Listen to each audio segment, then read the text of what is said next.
मोहब्बत की एक लाजवाब दास्तान। अबू लास नबूवत से पहले एक दिन रसूल पाक सल्लल्लाहु अलैहि वसल्लम के पास आए और कहा, मैं अपने लिए आपकी बड़ी बेटी ज़ैनब का हाथ मांगने आया हूँ। रसूल पाक सल्लल्लाहु अलैहि वसल्लम ने फरमाया, मैं उनकी इजाज़त के बगैर कुछ नहीं कर सकता। घर जाकर रसूल पाक सल्लल्लाहु अलैहि वसल्लम ने हज़रत ज़ैनब रज़ी अल्लाह ताला अन्हु से कहा, तेरी खाला के बेटे ने तेरा नाम लिया है, क्या तुम इस पर राज़ी हो? ज़ैनब का चेहरा सुर्ख हुआ और वह मुस्कुरा दी। रसूल पाक सल्लल्लाहु अलैहि वसल्लम उठकर बाहर तशरीफ़ ले गए और अब्बू लास बिन रब्बी का रिश्ता ज़ैनब के लिए कबूल कर लिया। यहाँ से मोहब्बत की एक दास्तान शुरू होती है जिसमें मुसीबतें ही मुसीबतें थी। अब्बू लास से ज़ैनब रज़ी अल्लाह ताला अन्हु का बेटा अली और बेटी इमामा पैदा हुए। फिर आजमाइश शुरू हो जाती है क्योंकि उनकी शादी के बाद नबी पाक सल्लल्लाहु अलैहि वसल्लम पर वही नाजिल हुई। आपने ऐलान फरमाया कि वो अल्लाह के रसूल हैं। अब्बू लास कहीं सफ़र में थे, जब वापस आए तो बीवी इस्लाम कबूल कर चुकी थी। जब वो घर में दाखिल हुए तो बीवी ने कहा, मेरे पास तुम्हारे लिए एक अजीम खबर है। ये सुनकर वो उठकर बाहर निकल गए और कहा, तुम दूसरे अकीदे की हो चुकी हो, दूर रहो मुझसे ज़ैनब। ज़ैनब खौफज़दा होकर उनके पीछे पीछे बाहर निकलती हैं और कहती हैं, मेरे अब्बू नबी पाक सल्लल्लाहु अलैहि वसल्लम बनाए गए हैं और मैं इस्लाम कबूल कर चुकी हूँ। अब्बू लास, तुमने मुझे पहले क्यों नहीं बताया? अब दोनों के दरमियान एक बहुत बड़ा मसला पैदा होता है जो कि अकीदे का मसला था। ज़ैनब कहती है, मैं अपने अब्बू को झुटला नहीं सकती, ना ही मेरे अब्बू कभी झूठे थे। वो हमेशा से सादिक और अमीन है। मैं अकेली नहीं, मेरी माँ और बहनें भी इस्लाम कबूल कर चुकी हैं। मेरे चचाजाद भाई अली बिन अबी तालब भी इस्लाम कबूल कर चुके हैं। तेरा चचाजाद उस्मान बिन अफ़ान भी मुसलमान हो चुका है। तुम्हारे दोस्त अबू बकर भी इस्लाम कबूल कर चुके हैं। अबू लास, मैं नहीं चाहता कि लोग ये कहें कि अपनी कौम को छोड़ दिया, अपने आबा अजदाद को जुटला दिया। तेरे अब्बू की मुलामत नहीं करता हूँ, मगर मैं अपनी कौम से दागा नहीं कर सकता। बहरहाल अब्बू लास ने इस्लाम कबूल नहीं किया और यहाँ तक कि हिजरत का ज़माना आ गया और ज़ैनब रसूल पाक सल्लल्लाहु अलैहि वसल्लम के पास आई और फरमाया, अल्लाह के रसूल, क्या आप मुझे अपने शोहर और बच्चों के साथ रहने की इजाज़त देंगे? रसूल पाक सल्लल्लाहु अलैहि वसल्लम ने फरमाया, अपने शोहर और बच्चों के पास ही रहो। वक्त गुजरता गया, दोनों अपने बच्चों के साथ मक्का में ही रहे, यहाँ तक कि गुज़वा बदर का वाक़या पेश आया।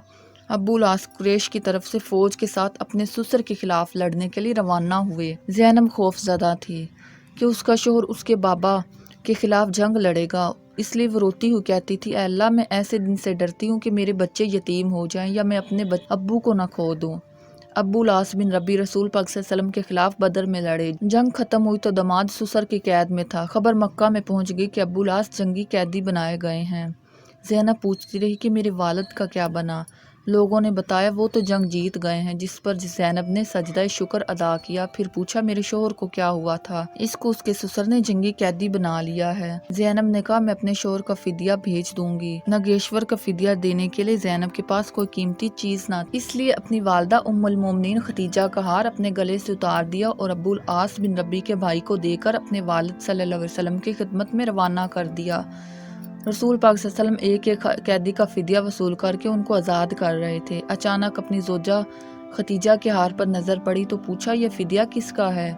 लोगों ने कहा, यह अब्बुल आस बिन रबी का फिदिया है। ये सुनकर रसूल पाक सल्लल्लाहु अलैहि वसल्लम रो पड़े, ये तो खतीजा का हार है।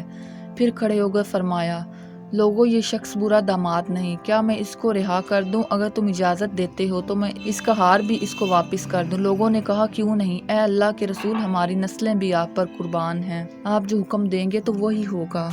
रसूल पाक सल्लल्लाहु अलैहि वसल्लम ने हार अब्बुल आस को थमा दिया और फरमाया, ज़ैनब से कहो खतीजा के हार का ख्याल रखे। और फिर फरमाया, ए अब्बुल आस, क्या मैं तुमसे तन्हाई में बात कर सकता हूँ? इनको एक तरफ ले जाकर फरमाया, ए अब्बुल आस, अल्लाह ने मुझे काफिर शोहर और मुसलमान बीवी के दरमियान जुदाई का हुक्म दे दिया है, इसलिए मेरी बेटी को मेरे हवाले कर दो। अब्बुल आस ने कहा, जी हाँ, मैं वापस जाते ही भिजवा दूंगा उसे। दूसरी तरफ ज़ैनब शोहर के इस्तकबाल के लिए घर से निकलकर मक्का के दाखिली रास्ते पर उनकी राह देख रही थी।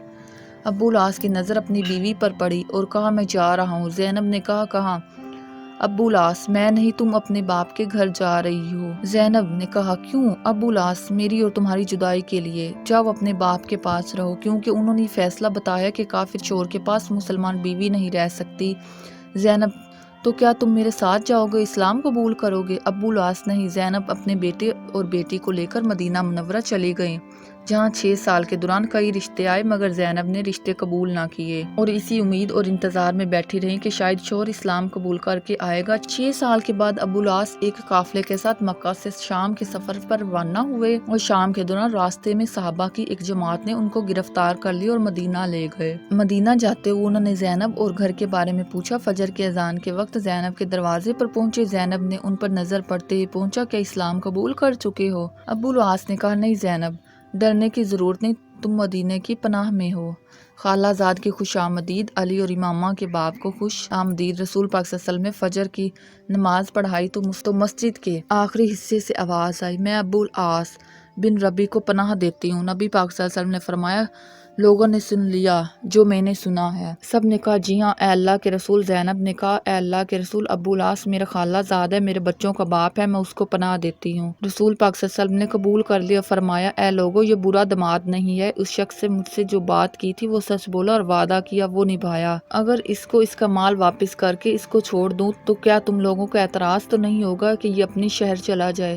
یہ بات مجھے پسند ہے، لیکن اگر تم چاہتے ہو تو یہ تمہارا حق ہے اور تمہاری مرضی ہے، میں ملامت نہیں کروں گا۔ تو لوگوں نے کہا، ہم اس کا مال اس کو واپس کر کے جانے دیتے ہیں۔ آپ صلی اللہ علیہ وسلم نے فرمایا، اے زینب، تم نے جس کو پناہ دی ہم بھی اس کو پناہ دیتے ہیں۔ اس پر ابو العاص زینب کے ساتھ ان کے گھر چلے گئے اور رسول پاک صلی اللہ علیہ وسلم نے زینب سے فرمایا، اے زینب، ان کا اکرام کرو کہ یہ تیری خالہ زاد اور بچوں کا باپ ہے، مگر یہ تیرے قریب نہ آئے کیونکہ یہ تمہارے لیے حلال نہیں ہے۔ اب گھر جا کر حضرت زینب نے ابو العاص بن ربی سے کہا، اے ابو العاص، جدائی نے تجھے تھکا دیا ہے، وقت سے پہلے تجھے بوڑھا کر دیا ہے، کیا اسلام قبول کر کے ہمارے ساتھ رہو گے؟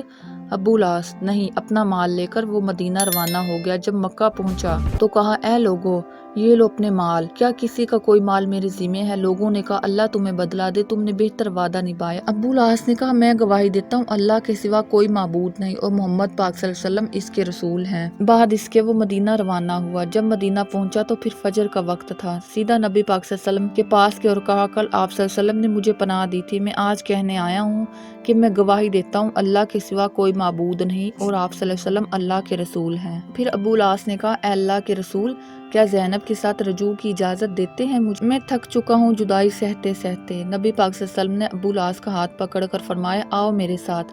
زینب کے دروازے پر لے گئے، دروازہ کھٹکھٹایا اور زینب سے فرمایا، یہ تمہارا خالہ زاد واپس آیا ہے اور اسلام قبول کر چکا ہے، تم سے رجوع کی اجازت مانگ رہا ہے، کیا تمہیں قبول ہے؟ زینب کا چہرہ سرخ ہوا، وہ مسکرا دی۔ بات یہ ہے کہ اس واقعے کے صرف 1 سال بعد زینب کا انتقال ہو گیا، جس پر ابو العاص زاروں کی طرح بچوں کی طرح رونے لگے، حتیٰ کہ وہ بعد میں بھی لوگوں کے سامنے رو پڑتے تھے اور حضور پاک صلی اللہ علیہ وسلم ان کے سر پر ہاتھ پھیر کر تسلی دیتے تھے۔ جواب میں ابو العاص کہتے تھے، اے اللہ کے رسول صلی اللہ علیہ وسلم، اللہ کی قسم، زینب کے بغیر دنیا میں زندہ نہیں رہ سکتا۔ اور 1 سال کے بعد ہی ابو العاص بھی انتقال کر گئے۔ یہ تھی محبت کی ایک لازوال داستان۔